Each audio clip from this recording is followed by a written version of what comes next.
Olá, sejam todos bem-vindos. É um prazer tê-los aqui novamente. Sou o professor Israel, estamos na nossa Escola Bíblica Dominical online. Hoje é uma aula extra. Como eu havia prometido, esse conteúdo é para auxiliá-los no estudo do livro do profeta Ezequiel. Mas antes de iniciarmos, algumas questões importantes. Lembre-se, se você precisar, aperte pause no vídeo. Assista novamente. Aqui embaixo, na descrição do vídeo, eu coloquei 2 links importantes. O primeiro link é para um fórum, onde você pode entrar, colocar uma dúvida, um comentário. Às vezes tem alguma coisa que você está em dúvida, que também é a dúvida de alguém, você pode ir aqui no fórum e postar a sua questão. Ou então, uma informação importante que vai ajudar alguém que, assim como nós, está estudando o livro do profeta Ezequiel. Além do fórum, aqui embaixo também temos um link para a aula atividade, para você verificar o aprendizado, tudo bem? E eu espero você nas nossas próximas aulas, porque afinal de contas, este estudo ele só está começando. Bom, como está aparecendo para vocês, nessa aula extra, eu quero falar sobre a interpretação literária de Ezequiel. E como sempre, eu quero dividir a minha aula em 3 momentos distintos. No primeiro momento, eu quero falar sobre a estrutura do livro do profeta Ezequiel. É claro que eu quero apresentar apenas uma estrutura geral para nos ajudar a entender como o livro está organizado. Na segunda sessão, eu quero falar sobre o estilo literário do profeta. Nós estamos numa literatura profética e que questões importantes a gente precisa se atentar quando a gente lê uma literatura profética? Eu vou apenas mencionar 2 aspectos literários. Tem muito mais, mas apenas esses 2 são suficientes para nós aqui. E na terceira sessão da aula, na última sessão, eu quero falar sobre como nós vamos estudar as profecias. Nós estamos aqui com um livro que tem profecias. Quando a gente se aproxima de um livro desse, que cuidados ou que atenção nós precisamos ter para que esse estudo seja muito proveitoso?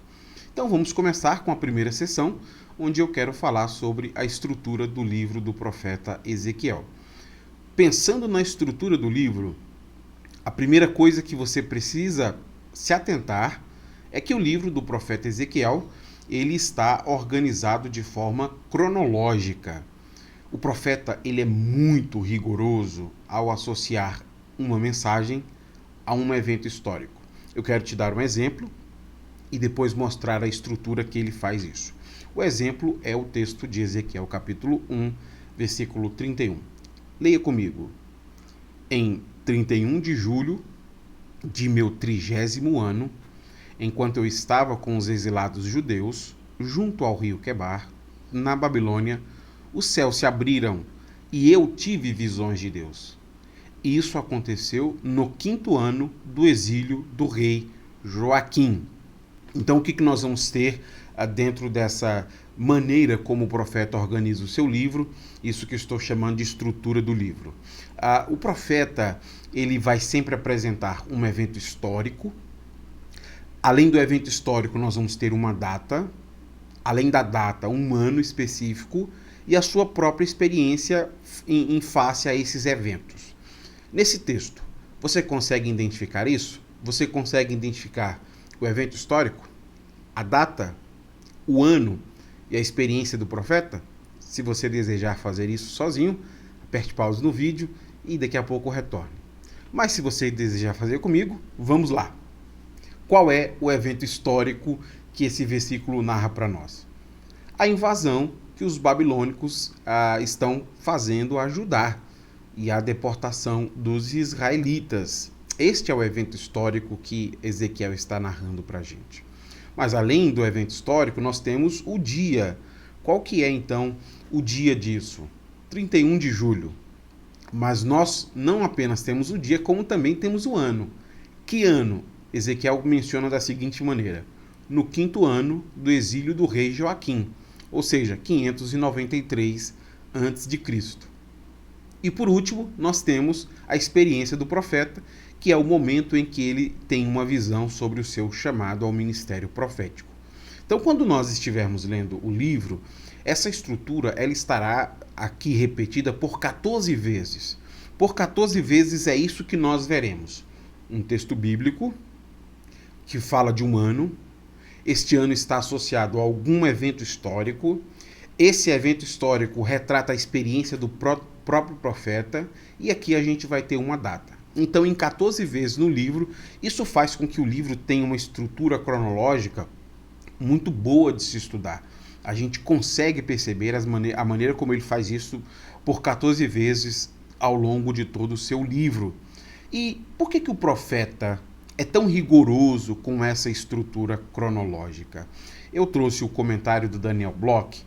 Ele coloca algo importante que eu acho que nos ajuda a entender a intenção do profeta. Leia comigo.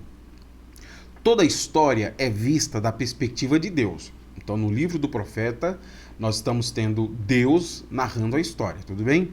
Os eventos na Terra representam expressões temporais das decisões feitas nos céus. Mas as datas também têm uma função autenticadora. Ao editar seus oráculos, Ezequiel marca a evidência. Documenta que Yahvé lidera a palavra bem antes dos eventos. E ainda que ninguém tivesse prestado atenção, sua palavra havia se cumprido. É maravilhoso isso, né?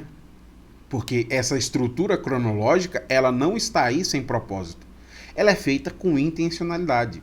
Isso para nós, então, chamará atenção. Então, nós, durante os 14 momentos em que isso aparecer, a gente deve estar atento para prestar atenção nesses dois aspectos destacados aí por Daniel Bloch.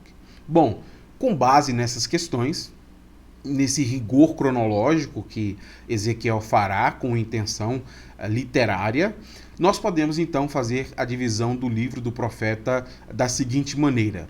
Do capítulo 1, versículo 1, até o capítulo 3, versículo 27, Ezequiel vai falar sobre o seu chamado ao serviço profético.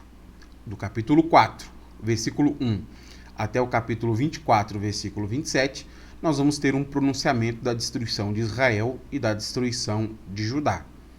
Terceiro, do capítulo 25, do versículo 1 até o capítulo 32, versículo 32, nós vamos ter um pronunciamento da destruição das nações.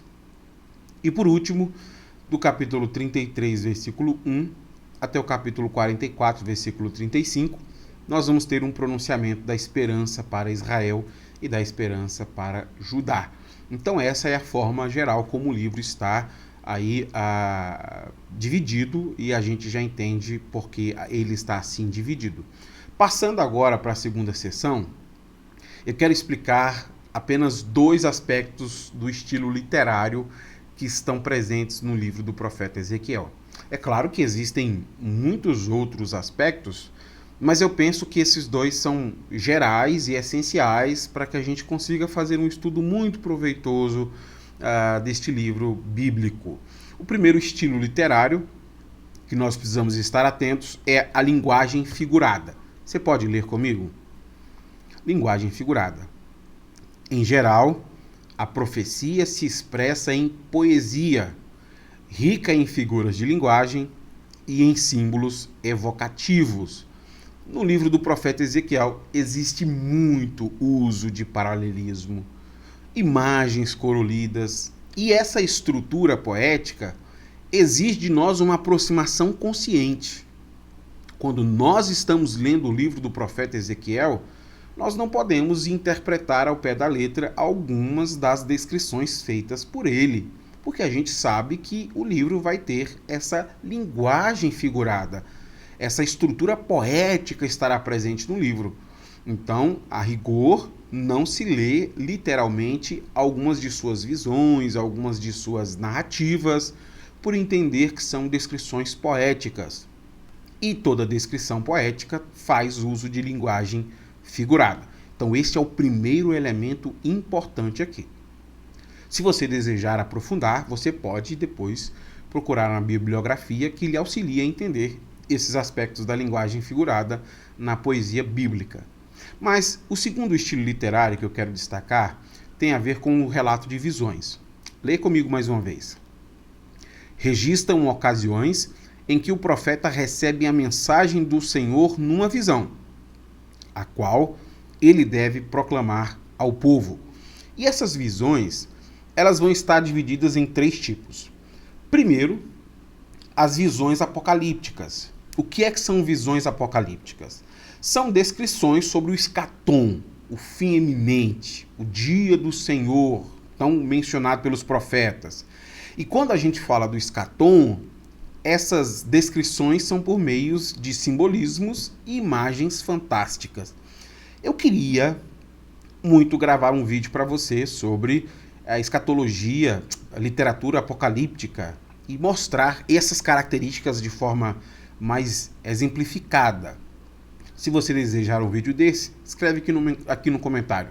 Caso seja do interesse de vocês, eu gravo um vídeo, o terceiro vídeo adicional, o segundo vídeo adicional, falando sobre essas características das visões apocalípticas, da literatura apocalíptica, que estará presente aqui no livro do profeta Ezequiel, e que nós precisamos estar atento a elas, os simbolismos e as imagens que serão tão recorrentes nesse estilo de literatura. Mas além das visões apocalípticas, também nós temos visões que trazem relatos sobre um futuro menos distante, coisas que aconteceriam naqueles mesmos dias em que aquelas pessoas receberam esta mensagem. E o terceiro tipo de visão que nós temos são visões que relatam a presença de intermediários angelicais, como essa que nós lemos no capítulo 1, onde ele tem então o seu comissionamento. Então, dentro da literatura de Ezequiel, será muito comum visões, e elas acontecem em 3 aspectos. O apocalíptico, falando sobre profecias que se cumpririam naqueles dias, e é claro que as visões apocalípticas falam de profecias que vão acontecer no futuro. E por último, essas intervenções angelicais, onde os personagens têm essas visões sobre situações específicas, aqui no caso do profeta, sobre o seu próprio comissionamento. Tudo bem? Bom, compreender esses 2 aspectos literários vai nos ajudar bastante quando nós estivermos estudando todo o livro, porque esses elementos literários estarão presentes aqui e a gente precisa se aproximar deles com essa atenção, sabendo como fazer essa leitura e como fazer esta conclusão. Falando em conclusão, eu queria concluir esta aula com uma última sessão, onde eu desejo responder uma questão importante. Se nós sabemos que o livro do profeta Ezequiel tem essas características que o tornam um livro singular, como é que nós devemos estudar um livro de profecia?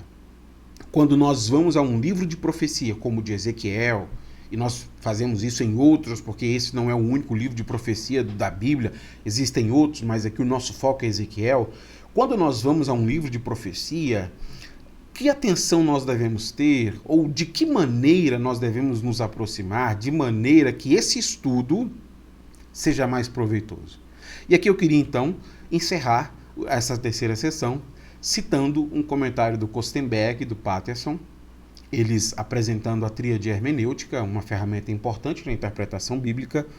Eles fazem o seguinte comentário sobre essa aproximação que nós devemos ter com a literatura profética. Leia comigo. Sem dúvida, o leitor de hoje não tem a vantagem de poder ouvir, literalmente, os discursos do profeta. Antes de continuar, vamos nos atentar a este primeiro ponto. O que nós temos em mãos é um texto, mas esse texto, antes de ser esse texto, ele foi uma mensagem comunicada.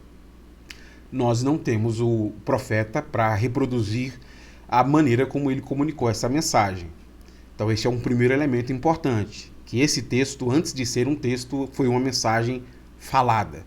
Por isso, Kostenberg e Patterson acrescentam: ler profecia, portanto, é entrar no mundo da palavra falada, uma mensagem que só se pode compreender plenamente pelo envolvimento integral da pessoa. Então, quando nós estivermos estudando uma literatura profética, nós precisamos ter esse tipo de aproximação. Eu estou entrando no mundo da palavra falada. Esta mensagem escrita, antes ela foi verbalizada para as pessoas, comunicada. O profeta falou essa mensagem. Então eu preciso entender que essa mensagem era traduzida de maneira compreensível àquelas pessoas. Eles não pegaram simplesmente o texto, eles ouviram o profeta expressar aquelas palavras. Por isso ele conclui: o leitor precisa estar atento ao efeito da mensagem, não apenas à mente e aos olhos, mas também aos ouvidos e no coração. Ou seja, uma literatura profética, para nós, chega nos olhos, porque nós estamos lendo o texto, e na nossa mente, porque nós estamos compreendendo o texto. Mas para nós resgatarmos este elemento histórico, essa mensagem que foi comunicada àquelas pessoas, essa profecia precisa também alcançar os nossos ouvidos. Nós precisamos perceber a voz do profeta ecoando aos nossos ouvidos, para que isso então chegue ao nosso coração, de maneira que a gente perceba a maneira como essa mensagem comunicava um sentido àquelas pessoas. Se nós conseguirmos fazer isso, o estudo da literatura profética será muito valioso. Bom, como é que nós concluímos então? Eu concluo com uma atividade que está aqui embaixo, onde você terá a oportunidade de verificar o seu aprendizado. Eu espero que você faça e que este conteúdo lhe seja útil para o estudo de toda a literatura do profeta Ezequiel. Tudo bem? Eu espero você numa próxima aula, onde a gente terá a oportunidade de continuar o nosso estudo. Até lá, então.